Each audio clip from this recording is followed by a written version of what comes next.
Whenever you take a look at this letter, do you think is the intent of it?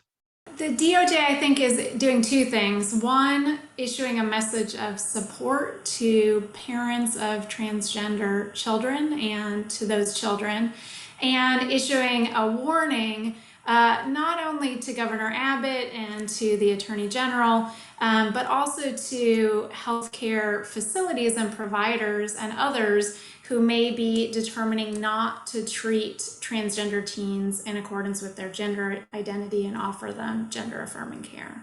Why do you see this letter as more of a warning shot to some of these states and some of the leaders that may take actions related to transgender healthcare?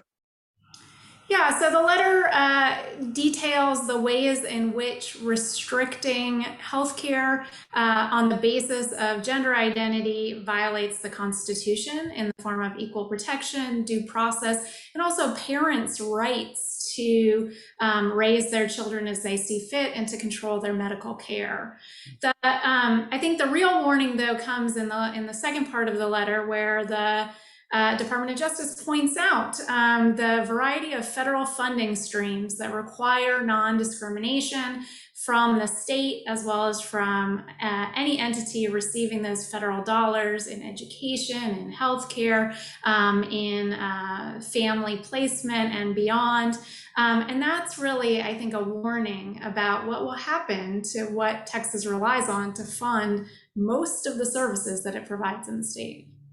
How much of an impact do you think this letter will have here in Texas? It's hard to say. I think that the Department of Justice has indicated its intent to support parents and children who may be faced with litigation out of Governor Abbott's order and the involvement of DFPS in their specific families. I think it shows that the Department of Justice may file statements of interest or try to intervene in some of those cases.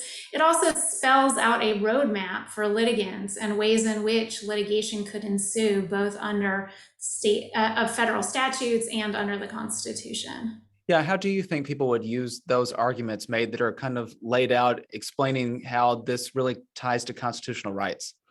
Right. The Department of Justice wrote a bit of an outline of a complaint for folks and gave a couple of examples of behavior that would violate federal statutes. For example, we know there's been a fair amount of litigation in the healthcare space when transgender people are denied, for instance, treatment for gender dysphoria. And courts have found that violates federal protections against sex discrimination in healthcare.